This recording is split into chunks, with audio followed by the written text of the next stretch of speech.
setting up your shop. Hi, I'm Ivan. I'm Nick. This is DIY Detail. Today we're going to go through setting up a shop. We're in our new shop. That's why you sort of have an echoey sound here, but it's an empty room. It's a 70-year-old building.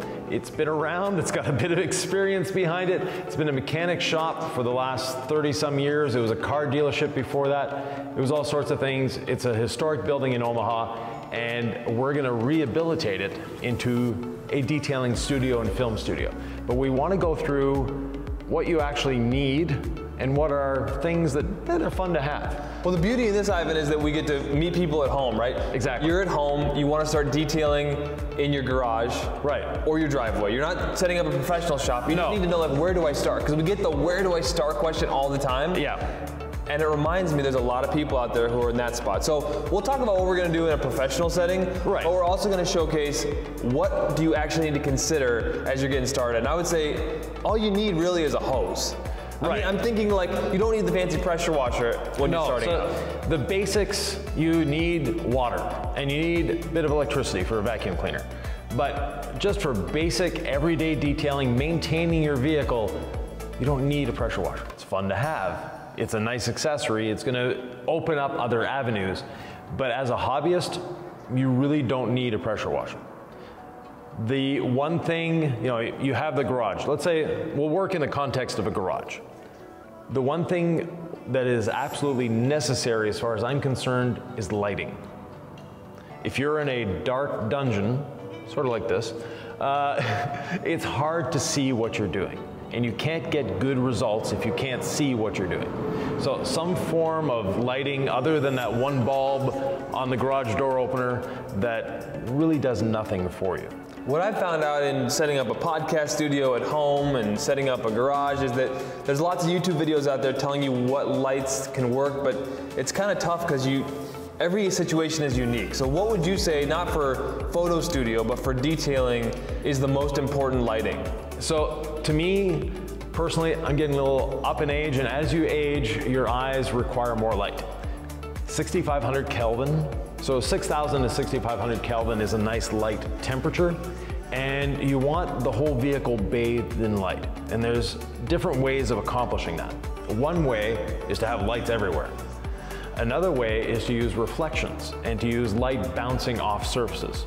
So we see it a lot on Facebook, and a lot of professional detailers have gone to a black wall or a black shop, which, if you're trying to do paint perfection, so you're going to be spending 28 hours polishing a car, that actually works, because now you're just concentrating on this little 1 foot by 1 foot area and polishing it for an hour until you're done, and you've got a light off on an oblique angle.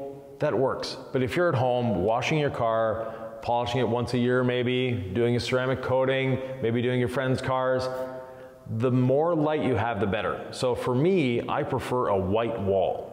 And the reason for the white wall or a light colored wall is now the light doesn't get absorbed by the wall, it bounces off. So now you have some form of reflection. And you used to do mobile detailing. When you're doing mobile detailing, you go to some people's garages that were lit. And those were like, it was a blessing, right? The epoxy floors, the nice lighting, the air compressor coming down the ceiling. Like, those rich clients, they're amazing, right? And they knew what they were doing. That was always a very pleasurable mobile detailing. Right, but then you have the other customer that their garage is just a storage place for their car. It's not a man cave. It was darker than this. Yeah. And not heated. Yeah, it's not heated, it's dark, it's just dingy, and it's hard to work. You don't see what you're doing. I recently did a few details at the bays in Chicago, and if you're a home hobbyist, that is great because they're well lit, they have air, they have blowers, they have pressure washers, they have all that fun stuff. But at home, what do you invest in first? To me, my first investment after heat, you mentioned heat, heat is a good thing. But after that, it's having proper lighting. Because like we mentioned before, sure, pressure washer is fun. Do you need it? No. Is it fun to have? Yes. So if you're watching the YouTube video right now, comment below, what lights do you use in your home garage or your shop that have worked for you? Yeah. That'll help out everybody who's watching who's gonna start to ask, well, what lights do I buy? Yeah. Let's have a community response here. Showcase what lights you're using that work for you. Hopefully we can kind of crowdsource this and help people out. So lighting's really important. Lighting's really important, and if it's a home garage, chances are the walls are covered in drywall, or they might just be studs. You want something that's waterproof on your walls. Now, you might start with a hose, and a hose, because of the low pressure, you can wash a car in a tight space and not get any water on the walls. As soon as you start with a pressure washer though, now you're bouncing water off the surface, you're getting a mist, you're getting everything wet. So if you have a single car garage, that becomes more important. If you have a 2-car garage and you can put the car in the middle of the garage, then you've got enough space between the car and the walls that you're not going to get the walls wet. But if you're planning, or not planning, but if it's inevitable for you to get the walls wet, you want to have some form of covering on the walls that is not going to rot your walls out, cause mold, and do all sorts of nasty things. What would you recommend? Lowest cost alternative is a product called FRP, fiber reinforced plastic. You can get it at most farm supply places because they use it in a lot of farms. But the other thing that's really nice looking, you can go to a home building store, and the FRP they should sell there as well, and get sheet metal. You can get white colored sheet metal for roofing that is inexpensive. They'll cut it to the length you want. So if your garage has a 9-foot ceiling, well, you can get them cut to 9 feet. They're designed for roofing. So that roofing material, the manufacturer actually cuts it to the length that you want. So if you know that you need 22 pieces, 9 feet tall, perfect. Or if you need them 7 feet tall or 12 feet tall, whatever. But having that is really gonna help. And you can get them in whatever color you want. So they're pre-colored. FRP comes white. That's pretty much the only color I've ever seen. You can have custom colors made, but the expense goes up. But FRP,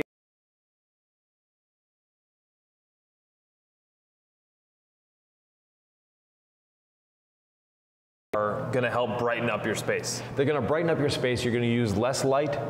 They're easy to clean. So if you have a painted wall, it's a little more difficult to clean. If you have FRP, if you have the metal roofing, then it's actually quite easy to clean.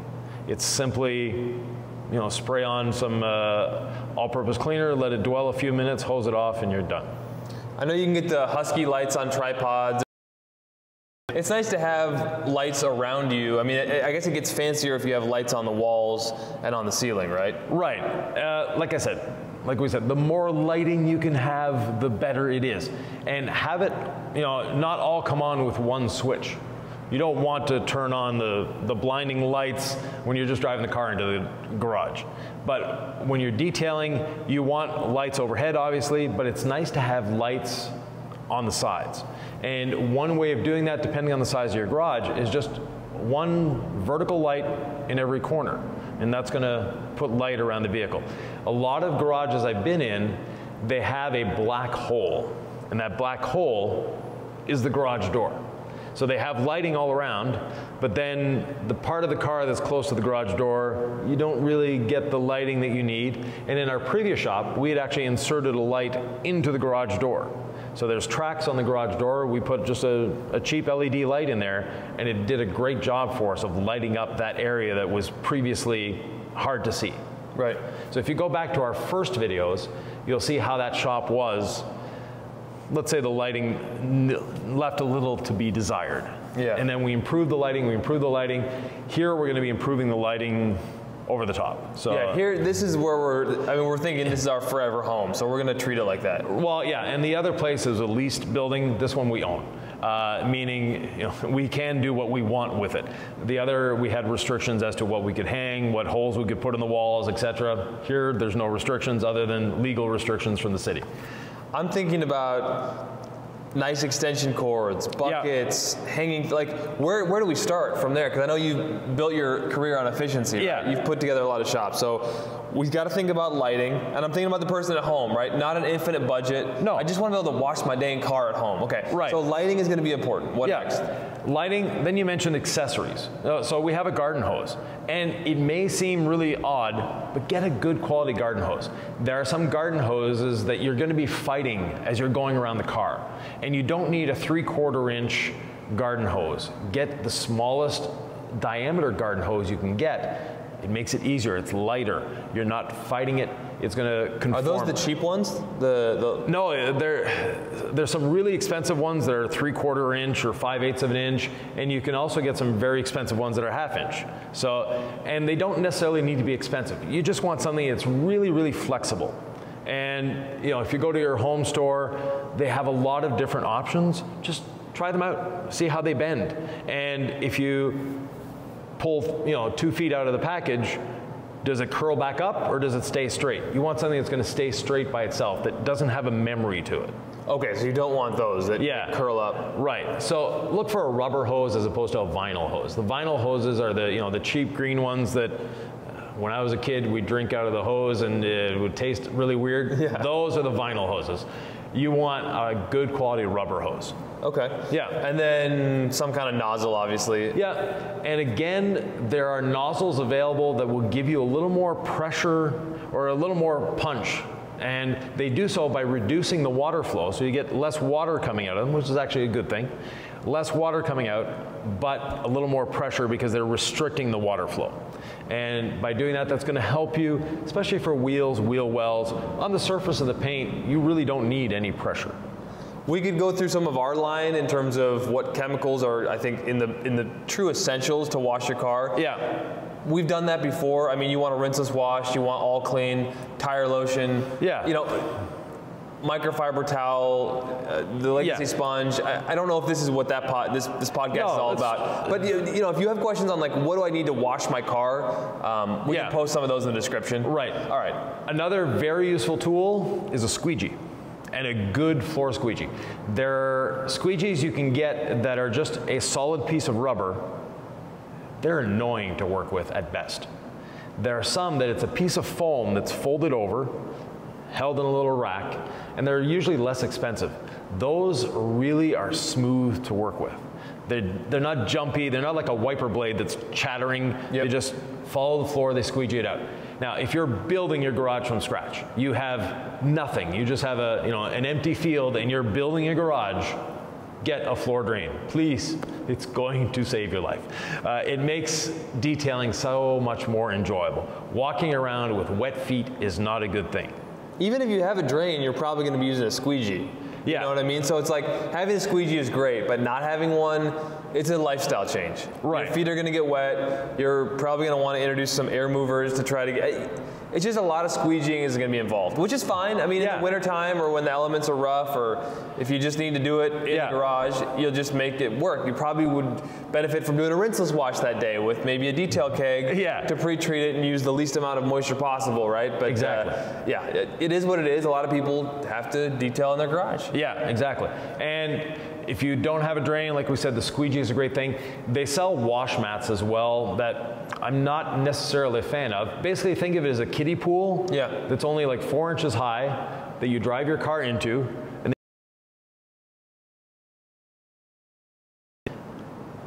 now you're walking in a kiddie pool. And what do you do with that kiddie pool when the vehicle's done? So most people use a vacuum cleaner. It's a shop vac type vacuum cleaner, a wet dry vac, and vacuum up all the water. That sounds like it would take forever. And then dump it. It's not a fun experience. But there are some municipalities where that's the only way, and legally that's what you have to do. Yep. So be aware of what you can and can't do. There are some countries where you legally can't wash your car at home. So that's something you need to be aware of. Can you do it? Some countries, if you're in your garage, out of the view of everyone, you can, but in your driveway, you can't. There's some municipalities, when they have water restrictions, you can't do that. So just be aware of what you can and can't do legally, because we don't want you washing your car and then a big fine because you have a clean car. So you're thinking about the squeegee, lights, a garden hose. Right. And then some buckets. Now, we get the question often, and I'm going to answer it again because we answer it often. You've seen us in our videos with clear buckets. Where do you get the clear buckets? We want those clear buckets. Well, those clear buckets look really fancy, and they're great for us because we're trying to portray and we're showing you how to detail, and seeing what's in the bucket and what's going on in the bucket is great. We happen to sell the chemicals, so we want you to see it in action, right? Yeah, exactly. It's fun for videos. When you see it foam up and all that. Those buckets are not very chemically resistant, 1. 2, they're available from your local restaurant supply. They're meant for storing food. They're not meant for use with chemicals. So they work. For us, we do what, 150, 200 videos a year.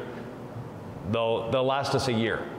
If you're washing your car at home and you happen to leave the stuff in the bucket or whatever, that can start being a problem.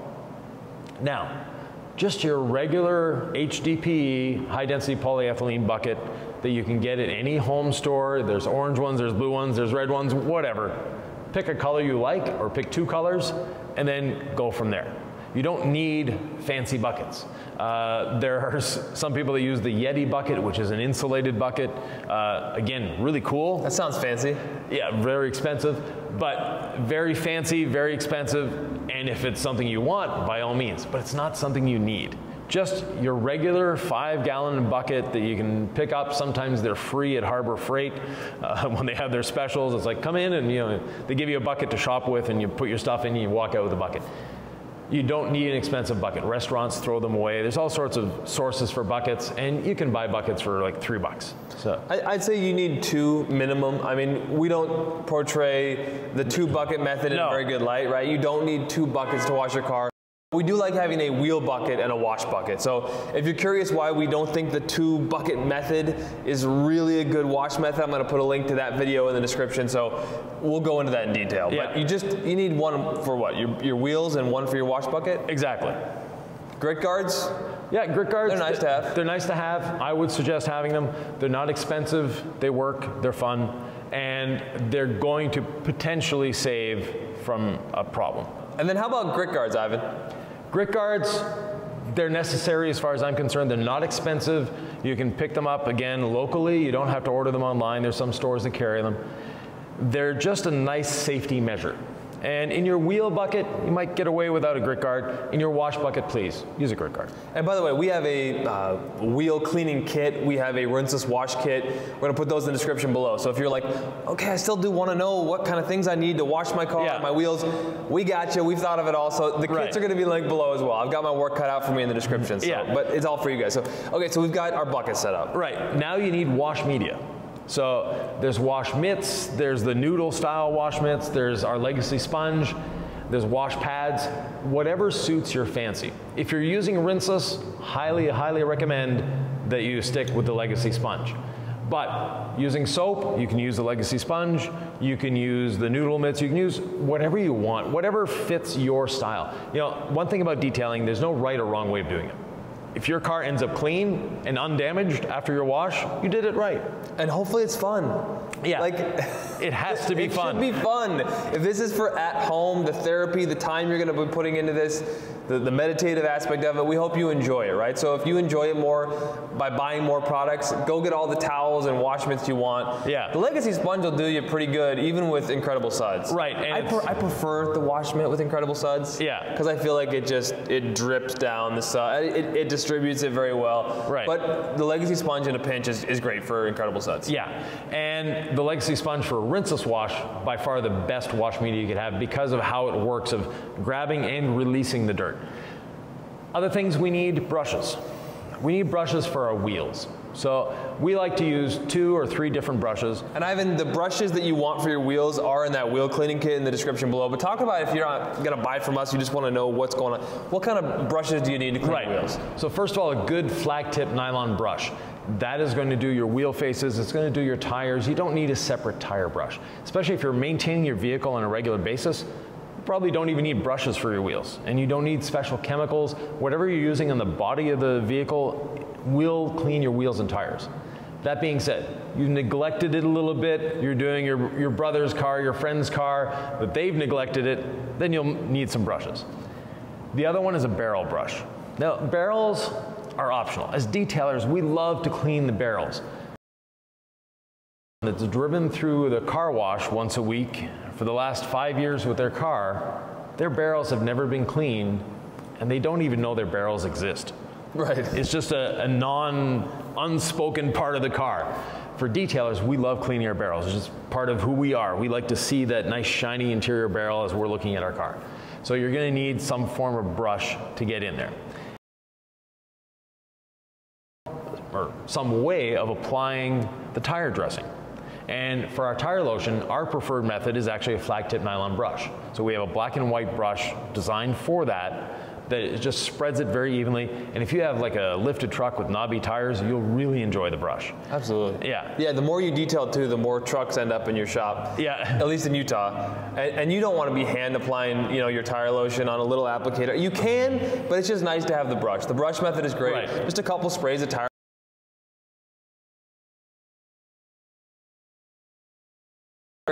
You just want to prime that brush, and once you do, you need very little back on the brush as you reapply on the tire. So, are we going too in depth on the things versus the garage setup? Well, the garage, like we said, it's very basic. You need space, heat, light, and some way of evacuating the water, and some way of getting water. So, the garage can be as basic as you want. The other aspect that we need is we need to dry the vehicle. So, some people like blowers, air compressors. I'm actually a fan of a good quality towel. And the blowers are fun, but to me, they don't dry the vehicle properly because you're leaving moisture on the vehicle and you're actually drying that moisture on the vehicle. So because some people want to know, I don't want to scratch my paint, can I just air dry it? Yeah. Is that what you're referring to? Yeah. Because I think a combination of the two is probably ideal. And you can just air dry. So you can just blow dry your car, either with compressed air or the leaf blower, but you're going to be creating a film over top of that paint or over top of your coating or sealant or whatever you're using that eventually is going to start masking. And you'll need to use water spot remover to get rid of that. Because what you're doing is you're actually drying water onto the surface. And some people, oh, but I use DI water. You still have stuff in that water. Even though it's DI water, you'll have a bit of soap residue that wasn't rinsed off properly. You'll have a bit of rinseless residue. It doesn't matter. You're leaving something on the surface. Now, combining the two, so a towel to do the bulk of the drying and then your leaf blower to get into the cracks and crevices and the mirrors always drip, get into there, that is a great combination. But the majority of your drying should be happening with a towel.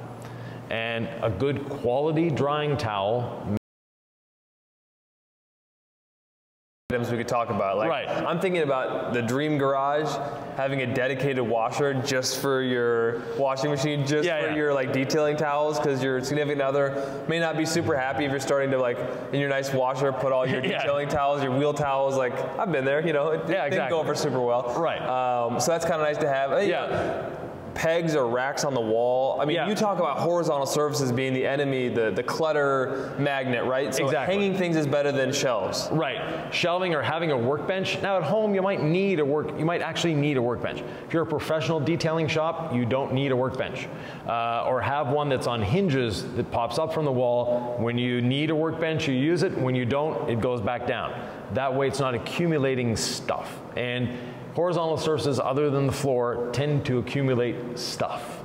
And big shelving units tend to accumulate stuff. So I'm very minimalist in my whole lifestyle, and the less stuff I have, the happier I am. And the more efficient you'll be as well with the less stuff you have, because that stuff accumulates and starts taking up space, and what was now 1 foot away from the wall starts being 2 feet away from the wall. And what starts being one little shelf becomes a whole wall of shelves. And I just think it looks cool when you have the bottles hanging on the wall. And when you have a hook for your brushes on the wall. You're gonna want bins for your microfiber towels, I guess. To keep that from dust getting on there, right? You want an airtight bin for your nice towels and that kind of thing. But, or you could have maybe a cabinet. Now, if money is no object, you're getting a pressure washer, you're getting a compressor, you're getting a steamer, you're getting an extractor. Swiss Trax floor. You're getting the fancy hex lights on the ceiling. You're getting all sorts of things. And there's no end to how you can kit out a garage or how you can build out your man cave or your woman cave or your detailing studio. There's no limits. And that's what's really fun about this is you can design it exactly the way you want it. and to fit your needs. I rarely use an extractor, so an extractor for me isn't fun, but the biggest compressor I can get is a good thing for me. Absolutely. Yeah, and the quietest compressor I can get as well. Yeah. And that's another thing to consider is if you have the capacity of doing it, have a machine room. A room where the compressor is, where the vacuum cleaner is and you have an extension hose, where the, the pressure washer is. That way when you're working, you don't hear them. Or they're just a nice little hum in the distance. But you don't have this compressor banging beside you, and you don't have your pressure washer making all sorts of weird noises beside you. The calmer you can be, the quieter the area you can be. First, you can hear the music, good sound system, but also you're not hearing these machines. So the quieter it is, also the less chance you have of hurting your ears, and you don't need to wear earbuds when it's a quiet room like this. It is a real joy when you have a detailing setup. You can roll the car in, or it's your home garage, and everything's just there for you, ready to go. It's a beautiful thing. Exactly. So to bookend it, you cannot clean what you can't see.